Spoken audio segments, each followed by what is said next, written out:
जिंदगी में मौका कभी कभी मिलता है जिंदगी में मौका कभी कभी। हाँ मिलता है जिंदगी में मौका कभी कभी। अरे भीम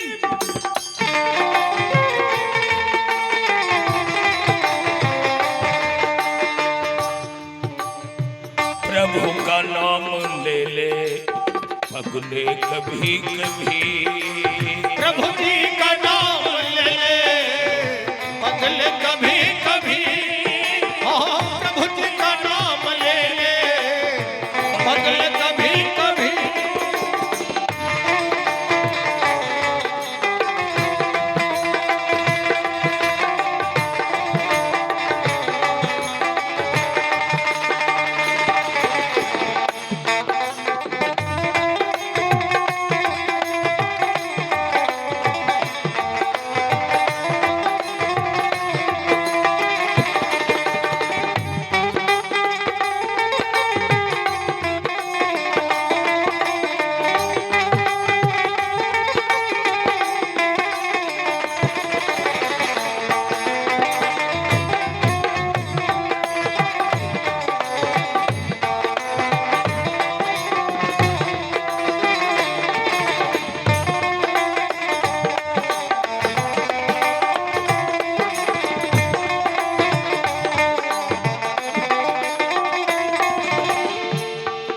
सुंदर शरीर पाके कुछ काम कर दिखा, कुछ काम कर दिखा। सुंदर शरीर पाके कुछ काम कर दिखा, कुछ काम कर दिखा। सुंदर शरीर पाके कुछ काम कर दिखा, कुछ काम कर दिखा। ओह सुंदर शरीर पाके कुछ काम कर दिखा, कुछ काम कर दिखा। कुछ काम कर दिखा। ऐसा सुनहरा मौका, सुनहरा मौका, ऐसा सुनहरा मौका ऐसा सुनहरा मौका मिलता है कभी कभी। ओह ऐसा सुनहरा मौका मिलता है कभी कभी। प्रभु जी का नाम ले ले पगले कभी कभी। प्रभु जी का नाम ले ले पगले कभी कभी।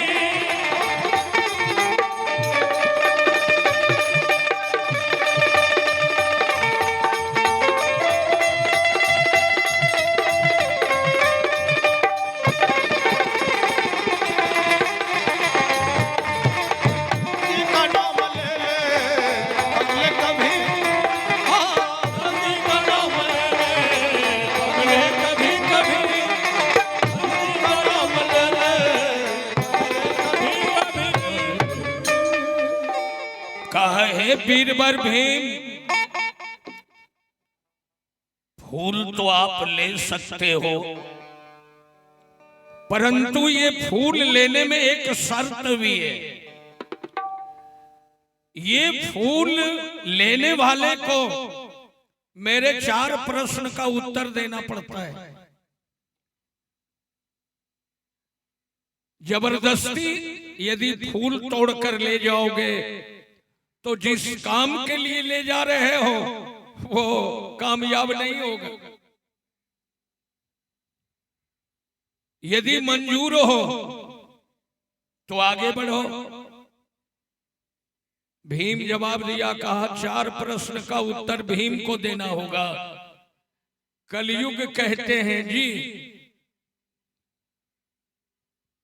कहा तो बोलो क्या 4 प्रश्न है? कहा एक शर्त और है, यदि 4 प्रश्न में से एक का भी उत्तर नहीं मिला तो भीम अपनी स्वेच्छा से तुम्हें मेरे कैद खाने में रहना होगा। तुम्हें मैं कैद खाने में डाल दूंगा। तुम लौट करके हस्तिनापुर नहीं जा सकोगे। यदि मंजूर है तो कदम आगे बढ़ाओ। भीम सोच लिया, कहा कौन प्रश्न पूछेगा, कहां से पूछेगा, जवाब भीम इसे जरूर देगा। बोलो क्या प्रश्न है? कहा तो आइए प्रश्न के पास। ले गए भीम को, कहा ये मेरा प्रश्न है, ये पहला प्रश्न है। कहा यहां कहां कुछ देख रहा हूं, कहा उधर देख। भीम की दृष्टि पड़ी, एक कुआं का पानी निकल करके 4 कुआं को भर रहा था। 4 कुआं का पानी निकल करके एक कुआं को नहीं भर पा रहा था। कहा इसका हमें उत्तर चाहिए, ऐसा क्यों? ये पहला प्रश्न है। 10 मिनट भीम चारों तरफ चक्कर लगा के देख लिया, दिमाग फेल कर गया भीम का। कहा इसका उत्तर मेरे पास नहीं है। कहा चलो दूसरे प्रश्न के पास। ले गए भीम को वहां जहां बकरी आगे से भी घास ले रही थी और पाछे से भी। कहा इसका हमें उत्तर चाहिए। बकरी आगे से भी घास लेती है और पाछे से भी, ऐसी बात क्यों? प्रश्नवाचक चिन्ह। भीम को बड़ा आश्चर्य हुआ कि बकरी को घास आगे से लेना चाहिए तो पीछे से ये क्यों ले रही है? ये कौन बकरी है कि दोनों तरफ इसका मुंह है? भीम कहता है ये प्रश्न तुम्हारा गलत है। कलयुग ने कहा कैसे? कहा कोई भी बकरी एक तरफ से घास लेती है, ये दोनों तरफ से ले रही है। कहा ऐसी बात क्यों? प्रश्नवाचक चिन्ह में लगा दिया। उत्तर चाहिए हमें। 10 मिनट के बाद भीम कह दिया कि ये भी नहीं होगा। तीसरे प्रश्न के पास ले गए भीम को। दोनों तरफ चट्टान है और एक हाथी निकल गया है उस रास्ते से। हाथी की पूंछ अटक गई, हाथी कराह रहा है। भीम को दिखलाया, कहा ये भी मेरा एक प्रश्न है, इसका उत्तर हमें चाहिए। हाथी विशाल शरीर वाला निकल गया, उसकी पूंछ अटक गई, क्यों? चारों तरफ भीम देखा। कलयुग से कहता है, इंद्र रूपी कलयुग से भीम ने कहा है सुनो, हम थोड़ा सा बल लगा देते हैं, हाथी आगे बढ़ जाएगा, पूंछ इसकी मैं हटा देता हूं। कहा छूना नहीं है, सिर्फ जवाब देना है। कहा लिखो, इसका भी उत्तर नहीं होगा। चौथे प्रश्न के पास ले गया भीम को। मेरे भाई लोग, क्या दिखाया भीम को? लाखों मन वजन की चट्टान एक पतली सी धागे में टंगा हुआ है और उसमें कंपन हो रहा है। कहा भीम, ये आखिरी प्रश्न है, इसका हमें उत्तर चाहिए। कलयुग कहते हैं कि तनी निकट जाके देखो ना। भीम समझ गए, कहा अरे ये तुम्हारा प्रश्न है कि जानलेवा है। हम निकट जाएं, लाख मन वजन का ये चट्टान पतली धागे में टंगा है, और कहीं हम जाया धागा कहीं टूट गया, तब फिर हमारी क्या दशा होगी? खैर ये तो 6 महीना के बाद भी उत्तर हम नहीं दे पाएंगे। कलयुग को हंसी आ गई। कहा तब एक काम करो, सिया विश्वास, खुशी विश्वास, दादाजी की आत्म शांति है तो 100 रुपया प्रेम निछावर किए हैं। परमात्मा कृपा प्रदान करें, सदा मंगलमय हो, ये बगीचा हरा भरा हो। धन्यवाद।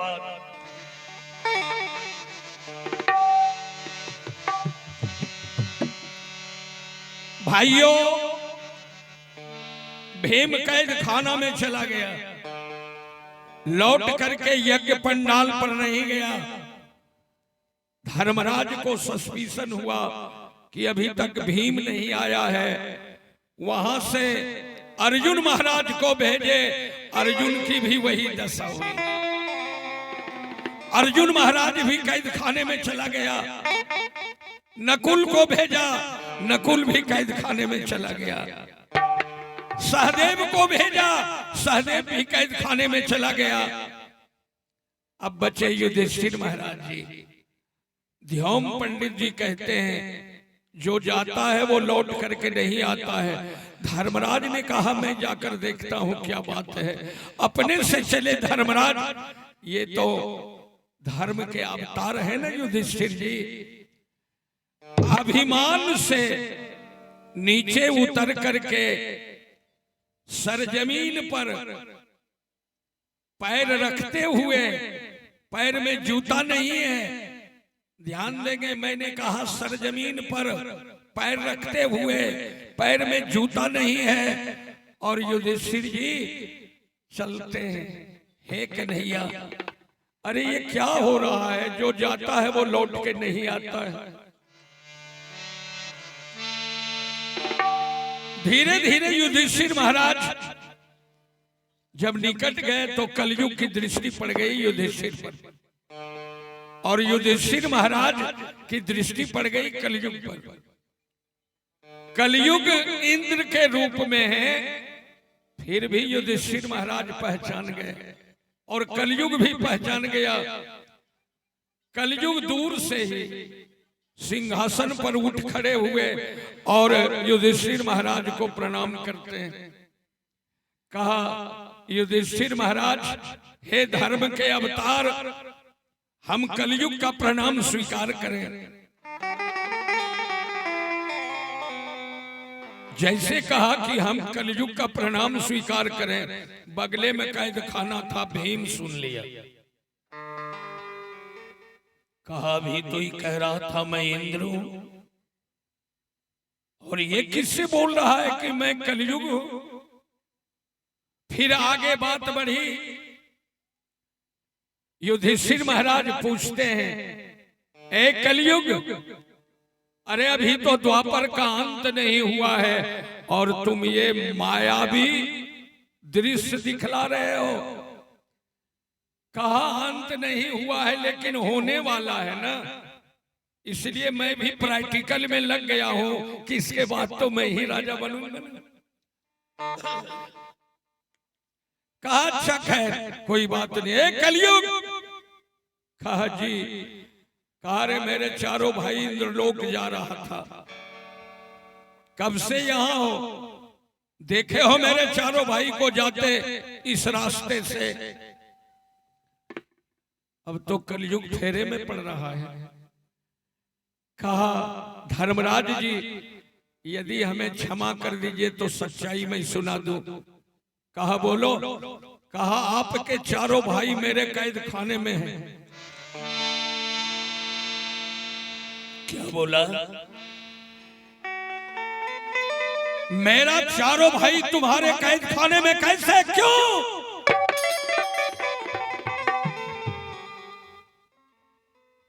कहा फूल लेने आया था पारिजात का,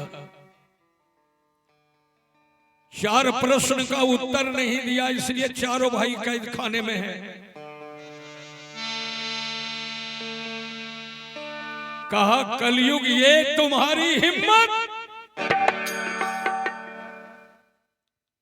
तूने भीम को भी कैद खाने में डाल दिया। कहा जी, अर्जुन को भी जी, तब तो नकुल सहदेव भी यही होगा जी भीम सारी बात सुन लिया कैद खाने में। कहा धोखेबाज कलयुग, तूने इंद्र का रूप बना करके हम चारों भाई को अपने मायावी जाल में बांध लिया। संभल संभल के चलना लोगों, गिर जाओगे फिसल जाओगे। संभल संभल के चलना लोगों, गिर जाओगे फिसल जाओगे। संभल संभल के चलना लोगों, गिर जाओगे फिसल जाओगे।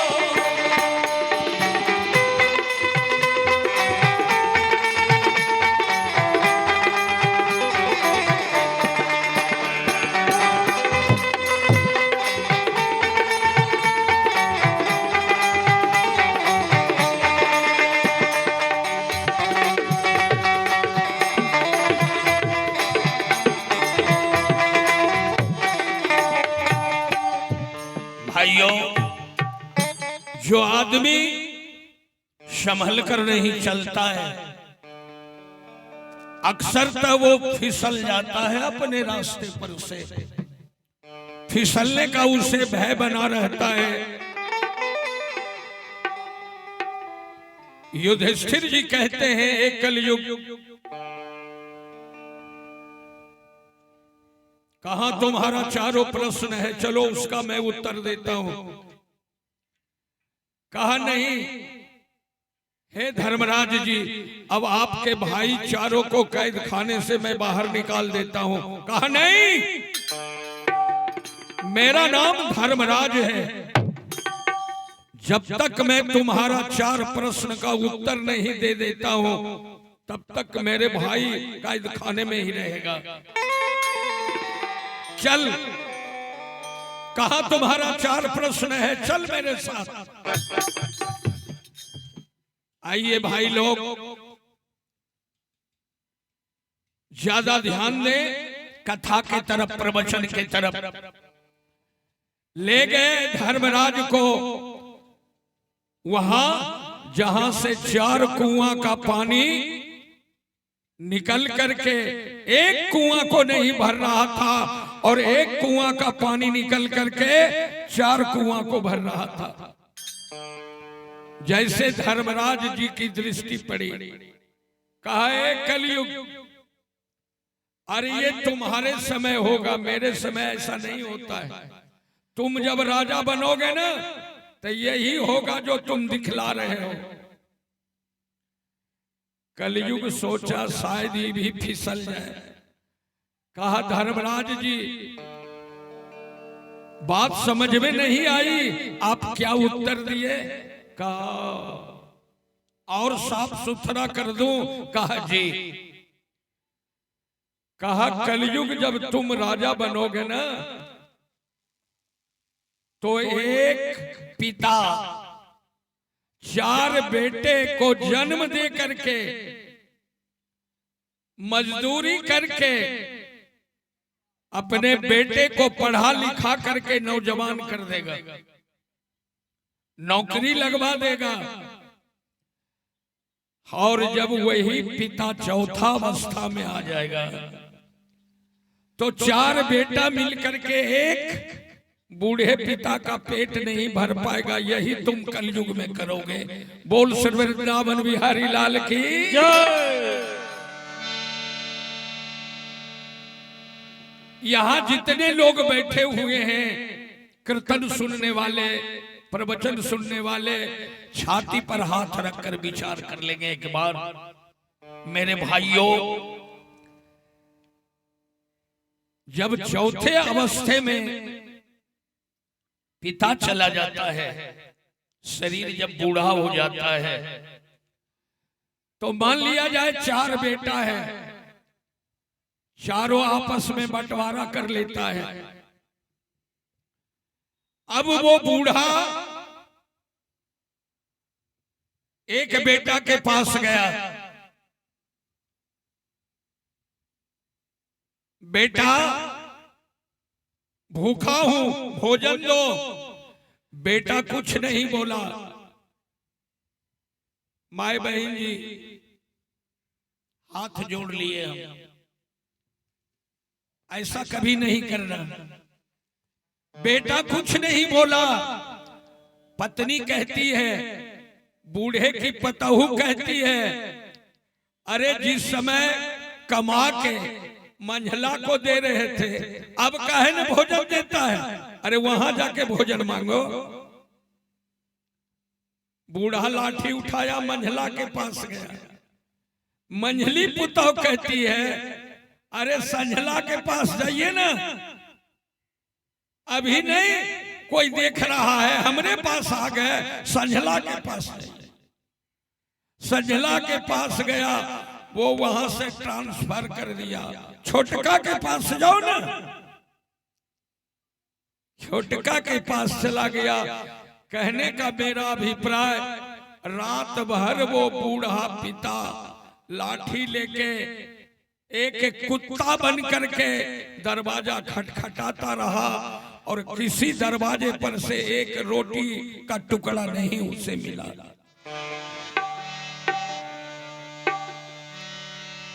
धर्मराज जी कहते हैं, यही करोगे तुम जब राजा बनोगे न कलयुग, तो तुम्हारे कलयुग में माता पिता को चौथे अवस्था में बहुत दुख होगा।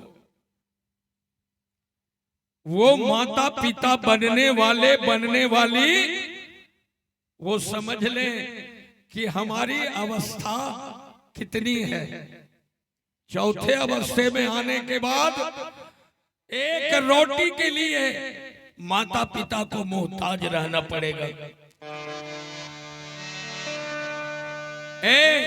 चलो दूसरा प्रश्न कहाँ है? बकरी के पास ले गया।